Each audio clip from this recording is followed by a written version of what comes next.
કઈ રીતે કરી શું હતું હકીકત?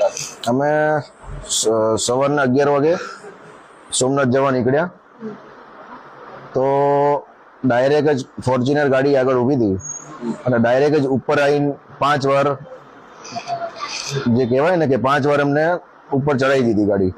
પછી એમાંથી 15 પાછળ ગાડી હતી ક્રેટા, બંને ગાડી બ્લેક ફિલ્મ હતી, નંબર પ્લેટ હતી નહીં અને બે ગાડીમાંથી લગભગ 15 થી ઓછા મતલબ 12 થી 13 જણા ગાડીમાંથી ધોકા લઈને બધા નીકળ્યા અને જે ધોકા હતા એ લોખંડના હતા અને જે કાચ આખી ગાડીના કાચ બાજ મારા બધા ફોડી નાખ્યા. પછી મને બહાર કાઢ્યો, મને કીધું બહાર નીકળ અશબ્દ બધા બોલીને અને મને રિવોલ્વર બતાવી કે આ તારી આટલું 2 નંબરની રિવોલ્વર લાવ્યા છું, તને પાડી દેવાનો છું એમ કરીને મને 4-5 પગમાં જે ધોકા મારે એમાં ફ્રેક્ચર થયું છે અને હાથમાં ફ્રેક્ચર થયું છે.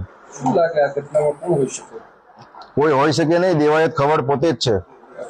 બધા જે 12 થી 15 જણા હતા, 12 થી 15 જણા બધાએ મોઢું બાંધેલા હતા. પછી છેલ્લે જેનું દેવાયતનું મોઢું ખુલી ગયું એટલે મને ખબર પડી કે દેવાયત છે. તો મેં એને 5 વાર કીધું દેવાયતભાઈ રહેવા દે, દેવાયતભાઈ રહેવા દે, પણ એ કોઈ માન્યો નહીં. એટલે મને કીધું બહાર નીકળ અશબ્દ બધા બોલીને અને મને રિવોલ્વર બતાવી કે આ તારી આટલું 2 નંબરની રિવોલ્વર લાવ્યા છું, તને પાડી દેવાનો છું એમ કરીને મને 4-5 પગમાં જે ધોકા મારે એમાં ફ્રેક્ચર થયું છે અને હાથમાં ફ્રેક્ચર થયું છે. શું લાગે આ ઘટનામાં કોણ હોઈ શકે? કોઈ હોઈ શકે નહીં, દેવાયત ખબર પોતે જ છે.